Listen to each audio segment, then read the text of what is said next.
Potrebbero esserci importanti novità per la Pedemontana, soprattutto per quanto riguarda il delicato tema dei finanziamenti. Ad annunciarlo ieri sera durante un'intervista il governatore del Veneto Luca Zaia, che ha ribadito l'importanza dell'infrastruttura non solo per il Veneto ma per tutta l'Italia.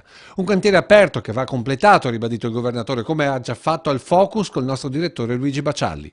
Oppure sperare che tutto si fermi, allora andremo a gestire il funerale di una miriade di imprese, andremo a gestire 3.000 espropriati che poveri hanno perso tutto e non hanno neanche più la disponibilità dei loro terreni, andremo a gestire i contenziosi collettivi, andremo a gestire licenziamenti, ammortizzatori sociali. Beh, se questo è lo scenario, senta, io l'obbligo, le dico quello che ho detto in Consiglio, io vi porto una soluzione. Se poi la soluzione non piace, il Consiglio non fa altro che bocciarla. Con l'addizionale regionale e l'accordo con la società che realizza l'opera, il governatore ha garantito la tutela per primi degli espropriati.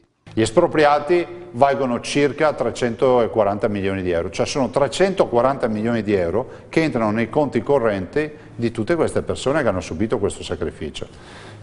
A tutt'oggi mancano all'appello circa 280 milioni di euro.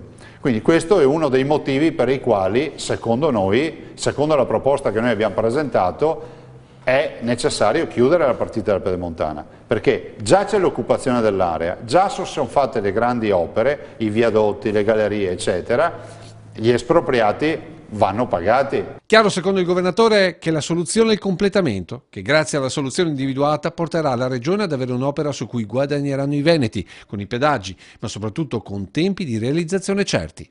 Intervenire e dare una mano con tutte le garanzie del caso e fare in modo che questa infrastruttura fra 3 anni sia conclusa, perché questi sono i tempi che abbiamo, addirittura annunciamo che già nel 2018 siamo in grado di aprire il primo tratto Bassano, Breganza, quella zona lì, e dare una mano e fare in modo che un cantiere da 2 miliardi 258 milioni di euro si concluda, vale 1,5 punti del PIL del Veneto.